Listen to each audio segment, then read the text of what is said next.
اللهم صل على محمد وآل محمد.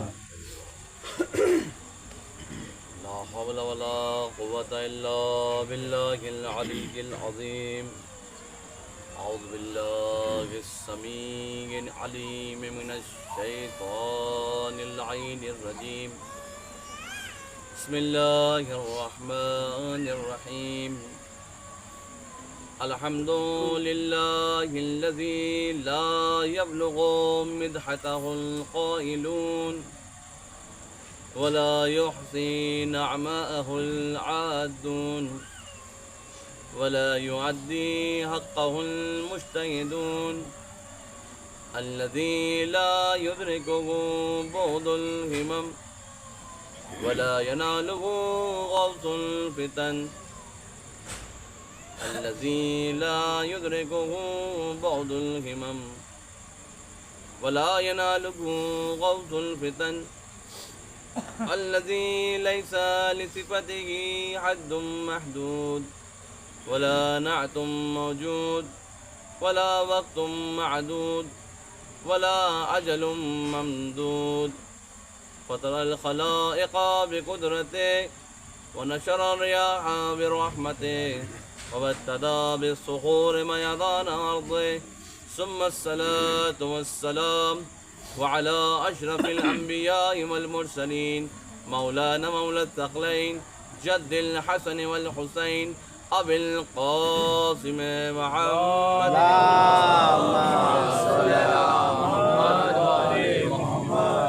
وعلى آله الطيبين الطاهرين المعصومين المظلومين ولعنة الله على أعدائهم أجمعين من يومنا هذا إلى قيام يوم الدين. أما بعد، وقد قال الله تعالى في كتابه الحكيم وقوله الحق وهو أصدق الصادقين. بسم الله الرحمن الرحيم. إن الدين عند الله الإسلام. صلوات اللهم صل على محمد وآل محمد. پروردگار عالم کا شکر ہے، اس نے ہمیں یہ سعادت نصیب فرمائی کہ ہم نے ان کے ذکر کے لیے اس فرش عزا کو بچھایا. لیکن اذان محترم میں قابل غور بات یہ ہے، ہم یہ سمجھتے ہیں کہ ہم نے یہ پھر فرش بچھایا ہے، ہم یہ سمجھتے ہیں کہ ہم نے یہ کام کیا ہے. در حقیقت آپ کو کسی نے انتخاب کیا ہے. در حقیقت آپ کو کسی نے انتخاب کیا ہے. وہ انتخاب کرنے والی ذات کون ہے؟ حضرت فاطمۃ الزہرا سلام اللہ علیہا،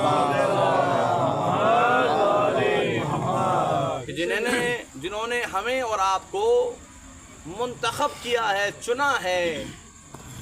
ہمیں اللہ نے قوت گویائی عطا فرمائی، تو اب ہماری ذمہ داری ہے کہ وہ بولا جائے جو خدا کو پسند ہو، جو رسول کو پسند ہو. سبحان اللہ. وہ بات نہ کی جائے کہ جو نہ خدا کو پسند ہو نہ رسول کو پسند ہو، اور ان کا ذکر کیا جائے کہ جن کے ذکر کرنے سے ہر مجلس کو زینت مل جاتی ہے. یہی وجہ ہے کہ پیغمبر اکرم صلی اللہ علیہ وآلہ وسلم ارشاد فرما رہے ہیں، زینوا مجالسکم بذکر علی ابن ابی طالب. اگر تم چاہتے ہو کہ اپنی محفلوں کو، اپنی مجلسوں کو، اپنے پروگرام کو، اپنے بزم کو بزم زینت بناؤ، تو وہ اس وقت تک نہیں بن سکتا جب تک کہ علی کا ذکر نہ کر لو. اس لیے کہ علی کا ذکر عبادت ہے. لہذا فرما رہے ہیں ذکر علی عبادہ، علی کا ذکر عبادت ہے. میں کہوں گا یا رسول اللہ، علی کا ذکر عبادت کیوں ہے؟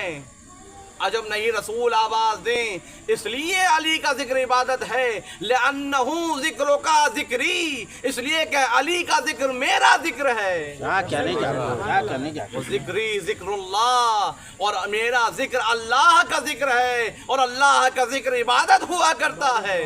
صلوات پڑھیں محمد و آل محمد۔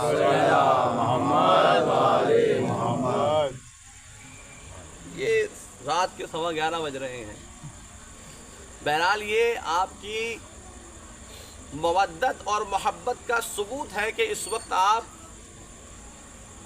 اس مجلس میں موجود ہیں، لیکن اذان محترم جب آ ہی گئے ہیں تو بالکل آمادگی کے ساتھ اور جاگتے ہوئے اس مجلس کو سماعت فرمائیں، اور جہاں جہاں آپ کو لگے کہ کوئی اچھی بات ہے تو داد و تحسین سے حوصلہ افزائی کیجیے گا، اس لیے کہ ایک سبحان اللہ کہنے سے روایات میں ملتا ہے کہ ایک بار انسان اگر سبحان اللہ کہتا ہے تو جنت میں ایک گھر اس کے لیے تیار ہو جاتا ہے۔ صلوات پڑھیں محمد و آل امام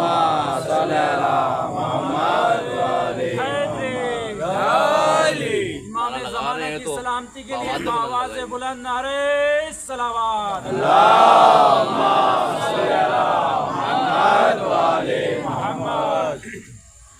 آپ نے فرش عزا بچھایا، یہ فرش عزا جب فرش عزا بننے سے پہلے یہ دکان پر ہوگا، دکان پر کوئی نہ کوئی قیمت اس فرش کی ہوگی۔ مان لیجئے کوئی بھی فرش جو آج کی ڈیٹ میں بازار میں مل رہا ہے اس کی قیمت 500 روپے سے لے کر 5 لاکھ تک ہو سکتی ہے، ممکن ہے۔ تو یہ جو فرش بازار میں مل رہا ہے اس کی قیمت 500 سے لے کر 5 لاکھ تک ہو سکتی ہے، لیکن اذان محترم جیسے ہی یہ فرش عزا سے منسوب ہو گیا، کیا کہنے کیا اب دنیا کے کسی بازار میں یہ طاقت نہیں ہے کہ اس فرش کی قیمت لگا سکے۔ میں کچھ کہنا چاہ رہا ہوں، توجہ ہے نا؟ دنیا کے کسی بازار میں یہ طاقت نہیں ہے کہ اس فرش کی قیمت کو ادا کر سکے، اس لیے کہ یہ ذکر اس کا ہے کہ جس کے ذکر کو خود خدا بھی کرتا ہے، رسول بھی کرتے ہیں، فرشتے بھی کرتے ہیں۔ لہذا قرآن مجید کی مشہور و معروف آیت ہے، ہم اور آپ بارہا اس کی تلاوت کرتے ہیں ہر نماز کے بعد، بسم اللہ الرحمن الرحیم، ان اللہ وملائکتہ یصلون علی النبی یا ایھا الذین آمنوا صلوا علیہ وسلموا تسلیما۔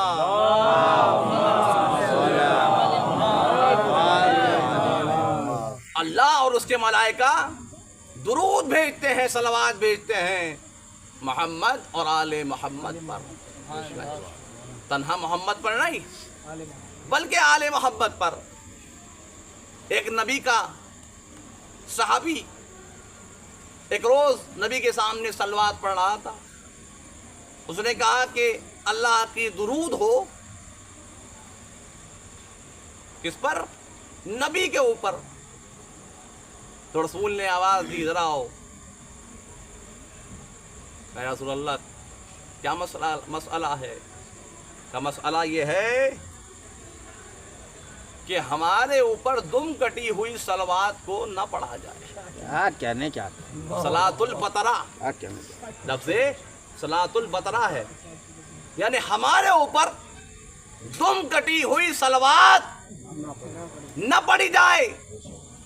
کہ رسول اللہ کس طرح سے صلوات پڑھی جائے؟ کہا جب بھی صلوات پڑھو تو میرے نام کے ساتھ میری آل کا ذکر کرو اور کہو اللہم صلی علی محمد و آل محمد۔ صلوات پڑھ محمد و آل محمد۔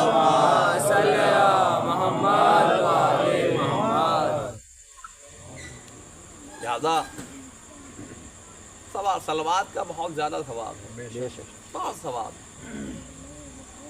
روایات میں ملتا ہے کہ انسان اگر یہ چاہتا ہے کہ اپنی پریشانی کو دور کرے تو اسے چاہیے کہ صلوات پڑھے، صلوات پڑھے، جتنا ہو سکتا ہے صلوات پڑھتا رہے۔ ایک شخص امام صادق علیہ الصلوۃ والسلام کی خدمت میں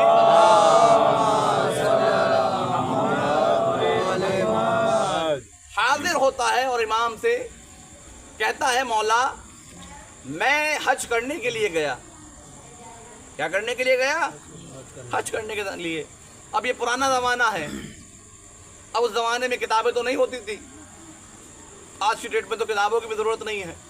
بہرحال اس عنوان سے نہیں کہہ رہا ہوں، یہ عنوان یہ نہیں ہے کتابوں کی ضرورت ہے، کتابوں یعنی یہ ضرورت نہیں ہے کہ آپ کتابوں کو پڑھنے کے لیے ادھر سے ادھر لے جائیں، بلکہ آج آپ کتاب موبائل میں، لیپ ٹاپ میں، ٹیبلیٹ میں پڑھ سکتے ہیں۔ اور اس طریقے سے قرآن مجید بھی موجود ہے، دعائیں بھی موجود ہیں، سب چیزیں جو ہیں آج آپ کے پاس موجود ہیں۔ لیکن اس زمانے میں جب موجود نہیں تھیں تو لوگ چونکہ جو فقہی ابواب ہیں، فقہ کے باب ہیں، ان میں سب سے سخت باب جو ہے وہ حج کا ہے، اس لیے کہ اس کے اندر مسائل بہت زیادہ پائے جاتے ہیں اور کہاں تک انسان جو ہے تمام چیزوں کو یاد رکھے۔ لہذا پہلے کے زمانے میں بھی یہ چیزیں مشکل ہوا کرتی تھی۔ جو امام کے ساتھ جاتے تھے بہرحال وہ تو حج کر لیا کرتے، لیکن بہت سارے ایسے افراد تھے جو امام کے ساتھ نہیں جا پاتے تھے، یا ایسا کوئی شخص انہیں نہیں مل پاتا تھا۔ حالانکہ یہ شخص جو گیا تھا یہ حج واجب کے لیے نہیں گیا تھا بلکہ عمرے کے لیے گیا تھا۔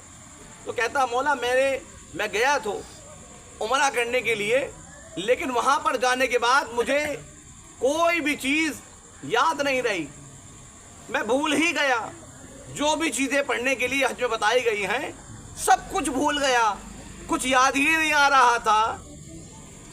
تو کہا مولا نے فرمایا کہ پھر تم نے کیا کیا، پھر کیا پڑھا تم نے، تمہارا حج کیسے مکمل ہوا؟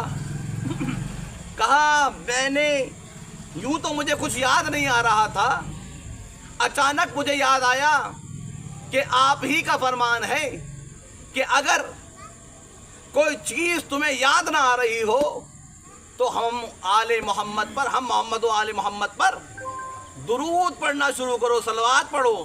لہذا میں نے اس عمل کو دہراتے ہوئے، چونکہ آپ نے بتایا کہ ہم آل محمد پر درود بھیجنے کا بہت زیادہ ثواب ہے، لہذا میں نے درود بھیجنا، صلوات بھیجنا شروع کیا، اور یہاں تک کہ ہر مقام پر صلوات پڑھتا چلا گیا، ہر مقام پر صلوات پڑھتا چلا گیا۔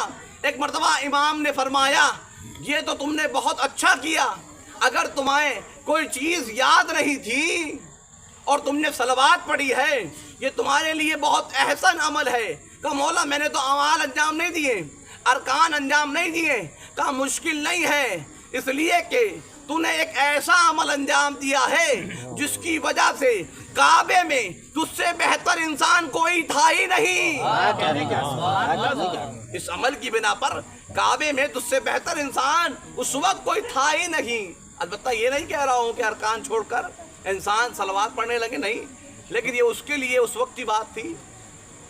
میں نے مقدمے میں عرض کیا، بہرحال اس صلوات بہت زیادہ اس کی فضیلت پائی جاتی ہے۔ اور ایک اور بات اس کے سلسلے سے عرض کر دوں، یہ صلوات کے سلسلے سے کسی نبی نے شیطان سے پوچھا کہ تجھے کون سے افراد جو ہے بہت زیادہ پسند ہے اور کون سے جو ہے تجھے بہت برے لگتے ہیں؟ تو اس نے کہا کہ مجھے وہ شخص جو ہے بہت برا لگتا ہے کہ جو مومن تو ہے لیکن کنجوس ہے، مومن تو ہے لیکن کنجوس ہے، یہ مجھے بہت پسند ہے، یہ مجھے بہت پسند ہے۔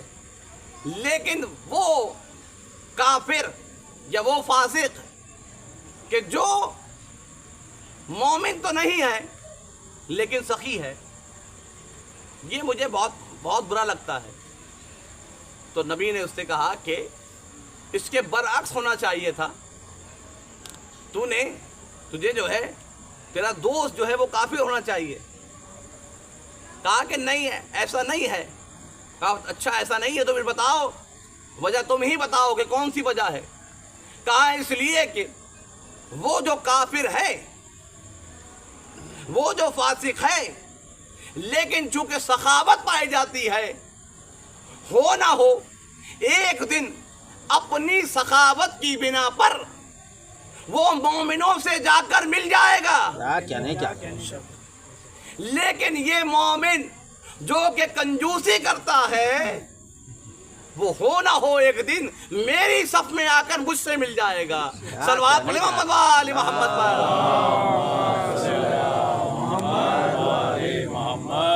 تو روایات بتاتی ہیں کہ سب سے بڑا کنجوس وہ ہے کہ جو آل محمد پر، جو محمد و آل محمد پر درود نہ پڑے.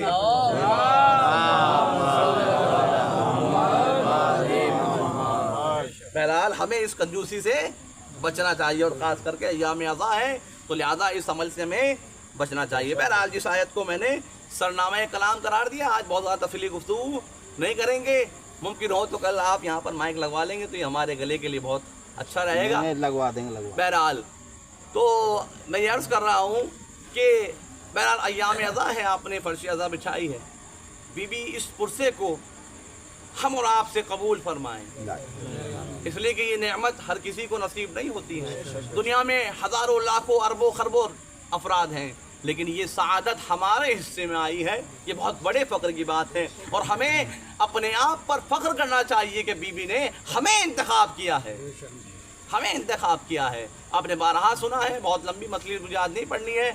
بارہا آپ نے سنا ہے اس روایت کو کہ جب امام حسین پیدا ہوئے تو امام حسین جب اس دنیا میں تشریف لائے ہیں تو لوگ آ رہے ہیں، مبارکباد دے رہے ہیں. لیکن ایک مرتبہ رسول کے دست مبارک پر، رسول اسلام کے دست مبارک پر امام حسین ہیں، اور امام حسین ایک مرتبہ امام حسین کو رسول دیکھتے ہیں تو گریہ کرنے لگتے ہیں، رونے لگتے ہیں. جیسے ہی گریہ فرماتے ہیں، بی بی فاطمہ نے پوچھا اے بابا کیا میرے بیٹے میں کچھ مشکل یا کچھ پریشانی کا سبب، یہ رونے کا سبب کیا ہے؟ کیا بات ہو گئی؟ ابھی تو آپ خوش تھے، ایک دم سے یہ رونے کا سبب کیا ہے؟ ایک مرتبہ رسول نے فرمایا کہ اے میری بیٹی فاطمہ، ابھی جبریل نازل ہوئے اور انہوں نے مجھے خبر دی کہ یہ بیٹا، یہ میرا شہزادہ ایک روز کربلا کے میدان میں بھوکا پیاسا یکا و تنہا شہید کر دیا جائے گا. ایک مرتبہ بی بی کہتی ہیں کہ اے بابا اس وقت آپ ہوں گے؟ کہ میں نہیں ہوں گا. کیا میں موجود ہوں گی؟ کہ نہیں میں بھی موجود نہیں ہوں گی. اے بابا کیا علی مرتضیٰ ہوں گے؟ کہ نہیں علی مرتضیٰ بھی نہیں ہوں گے. کیا میرا بیٹا حسن ہوگا؟ کہ وہ بھی موجود نہیں ہوں گے. اے بابا جب کوئی نہیں ہوگا تو میرے حسین پر کون روئے گا؟ میرے حسین پر کون روئے گا؟ ایک مرتبہ رسول اسلام کہتے ہیں، فرماتے ہیں میری بیٹی نہ گھبراؤ، اللہ ایک قوم پیدا کرے گا کہ جو تیرے بیٹے پر روئیں گے، ان کے بچے تمہارے بچوں پہ روئیں گے، ان کے جوان تمہارے جوان پہ روئیں گے، ان کے بوڑھے تمہارے ضعیفوں پر روئیں گے. ہاں عزیزو، یہ وہ غم ہے کہ ہر امام نے غم منایا ہے. اہل مدینہ کہا کرتے تھے کہ ہم محرم کا چاند دیکھ کر محرم کے مہینے کی خبر نہیں لگتی تھی، بلکہ امام کے گھر سے جو رونے کی آوازیں بلند ہوتی تھی اس سے معلوم ہو جاتا تھا کہ آج فلک پر محرم کا چاند نمودار ہو گیا ہے. ہاں یہ چاند کیسا چاند ہے؟ یہ وہ چاند ہے جس چاند میں، ارے اسی چاند میں فاطمہ کا بھرا گھر اجڑ گیا. یہی وہ چاند ہے. حسین کے بچے یتیم ہو گئے، سکینہ پیاسی رہ گئی۔ عزیزو، جب حسین نے چاہا جب مدینے کو ترک کریں، آسان نہیں ہے کسی کے لیے اپنے وطن کو چھوڑ دینا۔ ابھی محرم آ رہا ہے، کچھ افراد آ چکے ہیں، کچھ افراد آنے باقی ہیں۔ جیسے ہی محرم کا چاند نمودار ہوتا ہے، کوئی بھی انسان یہاں سے جاتا ہے شہر میں یا کہیں بھی، تو اس کا ارادہ یہ ہوتا ہے کہ میں وطن لوٹ کر آؤں گا۔ اللہ رے، حسین اب جا رہے ہیں، معلوم ہے واپس نہیں آئیں گے۔ کیسے حسین نے مدینے کو رخصت کیا ہے میں نہیں جانتا، میں نہیں جانتا حسین نے کس دل سے الوداع کہا، لیکن روایت یہ بتاتی ہے تمام بیویوں کو بتا دیا گیا کہ کون کون جائے گا، لیکن اس کے باوجود بھی ہر جوان، ہر بیوی پریشان ہے۔ ایک احساس ہے کہ کہیں امام ہمیں نہ چھوڑ کر چلے جائے۔ ہر بیوی کو یہ احساس ستا رہا تھا، لیکن سغرا جو حسین کی لاڈلی بیٹی، وہ مطمئن تھی کہ حسین کسی کو لے کر جائے نہ جائے، مجھے ضرور لے جائیں گے، اس لیے کہ اکبر میرے بغیر نہیں رہ سکتے اور بابا اکبر کے بغیر نہیں رہ سکتے۔ ہائے، کس طرح سے سغرا سے ہر ایک رخصت ہو رہا ہے۔ امام نے کہا کہ سغرا ہم تمہیں نہیں لے جائیں گے۔ بہرحال مقاتل نے، کتابوں میں علماء نے مختلف وجہ بیان کی ہے، میں ان وجہ کی بیان نہیں کروں گا آپ کے سامنے، لیکن اذان محترم میں بس اتنا آپ کے سامنے یہ بیان کرنا چاہتا ہوں، اس لیے کہ امام نے فرمایا تھا کہ جب کوئی سغرا کو الوداع کہنے جائے، سغرا سے ملنے جائے، تو اس وقت کوئی سغرا سے کلام نہ کرنا، سغرا سے بات نہ کرنا، سر پر ہاتھ رکھنا اور خدا حافظ کر دینا۔ لیکن جیسے ہی اکبر سغرا کے قریب آئے ہیں، ایک مرتبہ چاہتے ہیں کہ چلیں، سغرا نے دامن پکڑ لیا۔ اے بھیا کہاں جا رہے ہو، کہاں جا رہے ہو؟ بہن فرماؤ، اے بھیا میں نے آپ کو روکنے کے لیے دامن نہیں پکڑا ہے، اے میرے بھیا ذرا سہنے خانہ میں آ جائیے۔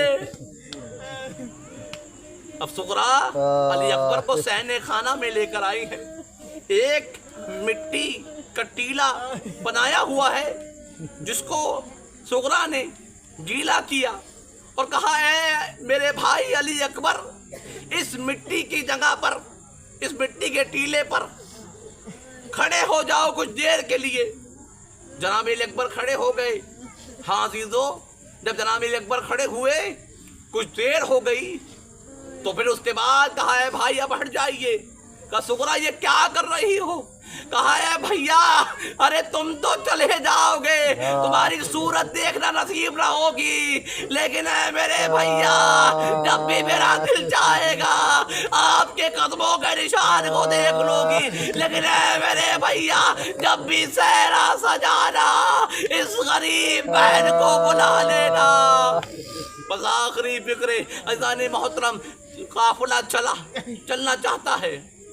حسین نانا کے مزار پر آئے، رخصت ہوئے، بھائی کے مزار پر آئے، رخصت ہوئے، لیکن مقاتل لکھتے ہیں اب حسین اس کے مزار پر جا رہے ہیں جو حسین کی ماں ہے۔ ماں بیٹے کی محبت آپ بہتر جانتے ہیں کہ کتنی محبت ہے۔ روایت کہتی ہے حسین نانا کے مزار سے، بھیا کے مزار سے قبر زہرا پر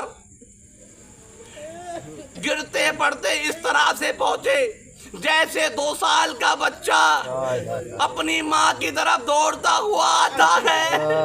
ایک مرتبہ قبر زہرا پر آ کر ہاتھ رکھ کر کہتے ہیں اے اماں حسین کا آخری سلام، حسین جا رہا ہے۔ اب حسین آپ کی قبر پر نہیں آئے گا، جب نہیں قبر سے آواز آئی ہو اے میرے لال حسین تم جا رہے ہو لیکن یہ ماں تمہارے ساتھ جائے گی، ارے جہاں جہاں تو جائے گا یہ ماں ساتھ جائے گی۔ اے حسین میرے ہی سامنے عباس کے بازو کٹیں گے، تیرے گلے پر کنج خنجر چلے گا، تیرے سر کو میں ہی اپنی آگوش میں لوں گی، لیکن میں کہتی رہوں گی اے شیم یہ میرا بیٹا حسین ہے۔ اللہ لعنت اللہ علی القوم الظالمین وسیعلم الذین ایام انقلب ینقلبون انا للہ وانا الیہ راجعون رضا بقضائہ وتسلیما لامرہ۔ پروردگار ہماری اس مختصر سی بات کو قبول فرما، ہم میں جو پریشان حال ہیں ان کی پریشانی کو دور فرما۔ اے پروردگار جتنے بھی حاضرین موجود ہیں، جتنے بھی سننے والے ہیں، ان سب کی نیک دلی حاجات کو پورا فرما، ان کی پریشانیوں کو دور فرما، ان کے روزگار میں ترقی عنایت فرما۔ اے پروردگار جو بے روزگار عنایت فرما۔